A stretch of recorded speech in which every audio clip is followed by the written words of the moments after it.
About 3 weeks ago, I received a text message from one of the producers with Street Outlaws asking if I could help him compile a list of 8 small tire cars that run about the same ET to compete in the Farm Truck Azn's $5,000 free entry small tire shootout. So I compile a list of cars that we race with quite often and hand it over to the producer. A few weeks later, we find out that both Billy and Tommy have been accepted. So Friday morning, the kids head down to the track and I shave my face. Vicky left me a really nice note and a junk razor with explicit instructions to shave my face or else. Well, I don't know which is worse, the blood or just scruffiness. I'm just praying I can get the bleeding to subside before I end up on camera down there at the track today.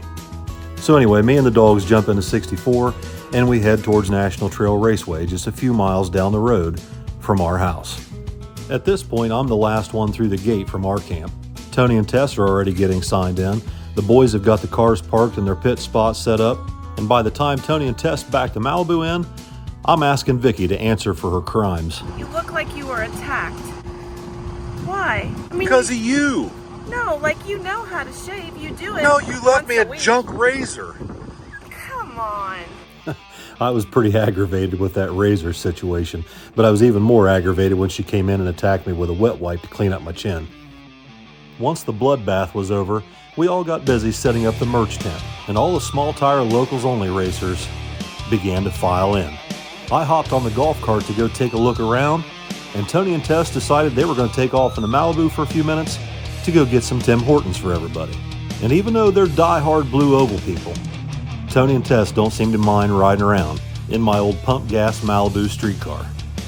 Friday night is big tire testing and small tire shootout, a warm-up race to get the weekend started. Tommy didn't have much luck first round. He got a tough chip draw with Boost 12 out of Chicago. So Tommy ended up going out first round, but Billy managed to get through first round in the S10. Although the lick wasn't very good, it was good enough to get the win light. Give us some data and give us something to work with this new ignition system. Billy came back and started pulling plugs out of it to check the tune-up, and we realized we had some issues that needed to be handled later tonight if we can get through this race first. They had called small tire round 2 to the lanes just about the time that Murder Nova came up to run Jeff Lutz. Sean and Phantom looked pretty stout beside Lutz and took the win. Finally, it was time for round 2 of small tire, and Billy's S10 ended up in the left-hand lane with a major problem. One of the set screws had backed out of the shock adjustment knob for rebound, which left one shock basically inoperative.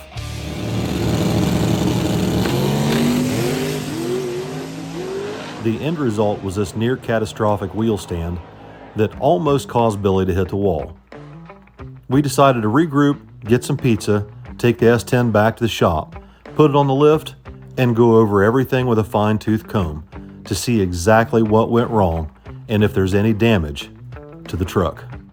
Billy initially thought that he had one shock blown out, but once he had the truck up on the lift, he realized that one shock adjustment knob hasn't been making any adjustments. With the power that the truck is now making with the new ignition system and the increased torque multiplication of the 410 rear axle ratio, there is no room for error when it comes to the shocks. So once we had the shock situation handled, Billy decided to go back underneath the truck and just check everything out to make sure there was no further damage to the chassis or front suspension. Watching the video back, I could have swore the truck bounced off the left wall. But in fact, Billy had turned the steering wheel to the right as the truck came down, and that took the truck away from the wall, but it was an awfully hard lick on these RC Comp front wheels. So the first thing I wanted to do was check both of them to make sure they're still straight. And I was honestly shocked to realize that both front wheels are still as true today as the day we put them on. However, there was one thing that got damaged, the rear license plate. It took the brunt of that wheel stand. Anyway, once we figured out the truck was going to live to race another day, Billy asked me to pull the carburetor off, go through it, and add just a touch more fuel, because the air-fuel ratio seems to be a little bit leaner with this new ignition system. So I go up 20 thousandths per jet and make a minor boost reference power valve adjustment to keep the burnout clean. Once I had the carburetor finished up, it was time to reinstall it and check for leaks. And Billy took care of doing that. The little CSU 750 fired right off with no leaks, and after putting a little bit of heat in the engine, it was time to put it on the trans brake and test it to see if it comes up on boost.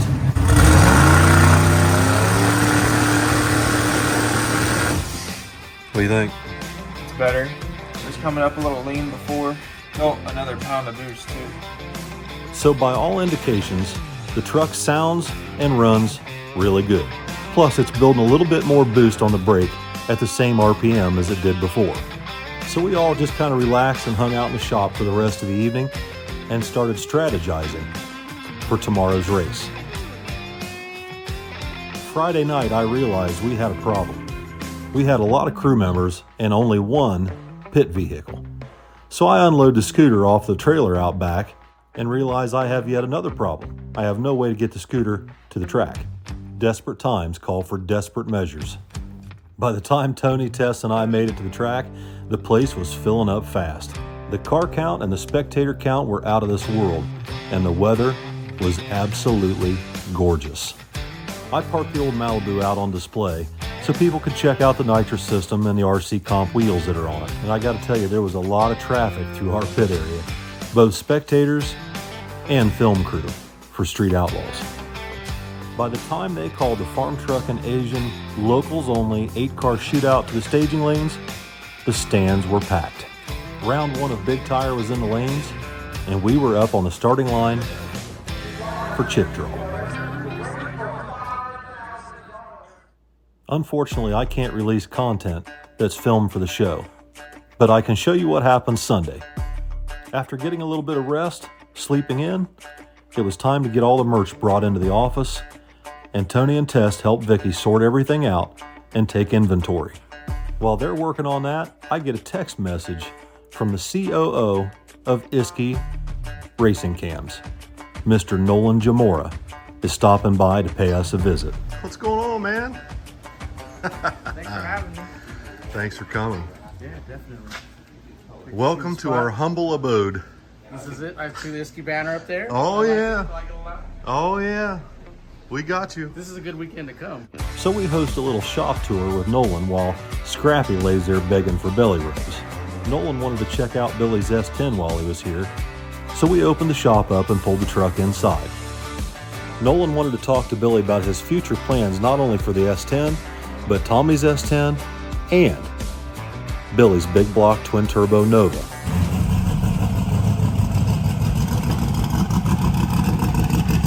After we discussed all our goals for the different projects that we've got around the shop, I brought Nolan inside and invited him to sign the wall of shame right beside Limpy, underneath my old man's garage sign. After that, Nolan headed to his next appointment, and we all headed down to Buckeye Lake to Papa Boo's to get a bite to eat. Papa Boo's is only about 15 minutes from our house, and I was shocked how busy they were on a Sunday afternoon, but they even had a live band playing. The food was really good, and after we got a bite to eat, Vicky and I headed back to the house while Billy, Tommy, Allison, Tony, and Tess went to the local park to play a little bit of basketball.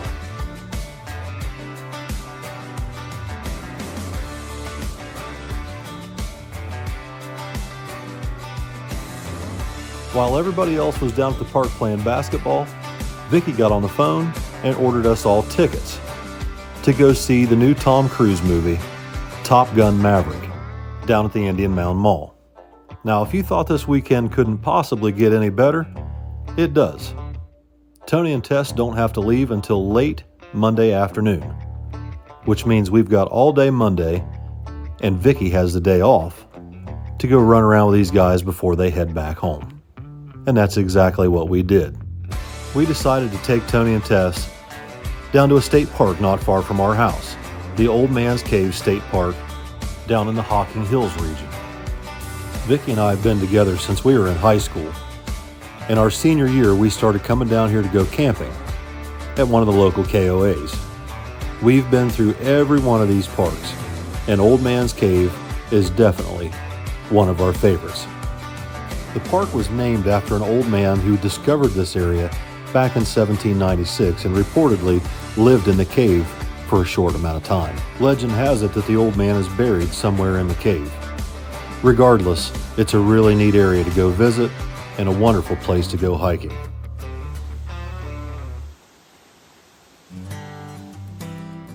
Once we finished up hiking down in Hocking Hills, it was time to head back towards Columbus to John Glenn International Airport so that Tony and Tess can catch their flight back home to California. I kind of thought it was funny. That hiking trip probably wasn't the smartest idea right before we dropped these guys off at the airport and try to give everybody a hug goodbye when we're all pretty ripe from taking that hike. Bye. See ya. Anytime. Regardless, we said goodbye to Tony and Tess and sent them on their way back home. All right, everybody, welcome back to the shop. We had an absolutely wonderful weekend, and I mean wonderful. The best weekend we have ever had racing that I can ever remember. Tony and Tess, oh my goodness.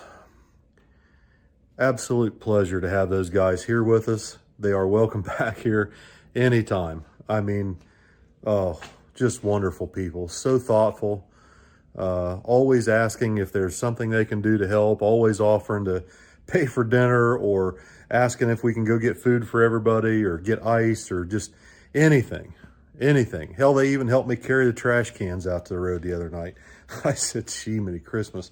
You guys don't have to do all that. But anyway, I just got a message from Tony. They landed in California. They made it home safe. Well, at least they made it back to California safe. But man, we just had a wonderful time. If you guys ever get the opportunity to race small tire at a No Prep Kings event, I would definitely tell you to do so if you get the opportunity. Now, with that being said, the invitational deal, the farm truck and Asian locals only thing. Here's the deal. I was contacted by one of the producers for Street Outlaws. Somebody gave him my phone number, and he felt that I could probably come up with a list of cars. He asked for 8 or 10. I think I gave him 10. And inevitably, anytime you do something for local guys, someone's always going to feel like they got left out. Here's what I can tell you. 1, if you are fortunate enough to get a message or a phone call ahead of one of these events about the Farm Truck and Asians locals only small tire shootout, 1, be honest about what the car runs, because they're looking to produce a television program based on close racing, right? Close racing. So they're looking for cars in a certain ET range.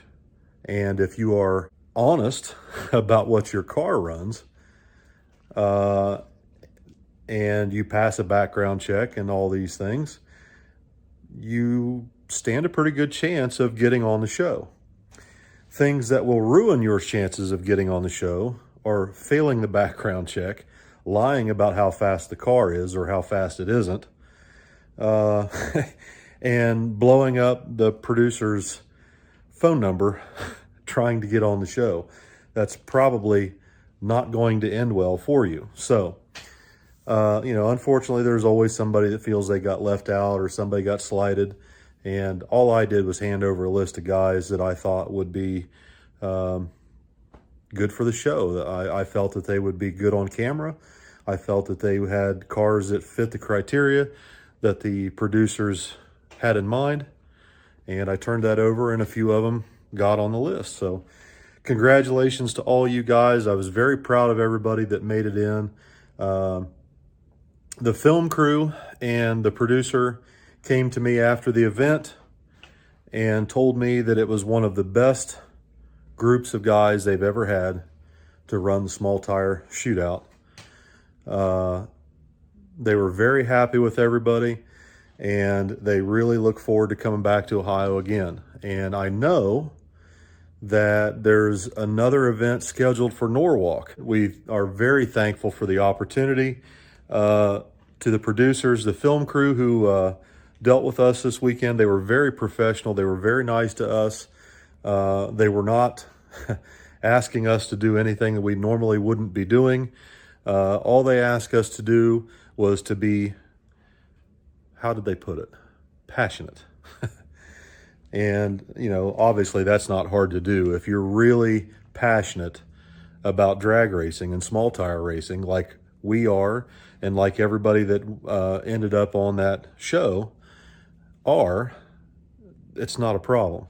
All those guys who ended up on that show race locally with us on a regular basis. All of them are low maintenance. They've never complained. They've never caused any problems, no drama. And such was the case again this weekend. It went so smooth, so smooth.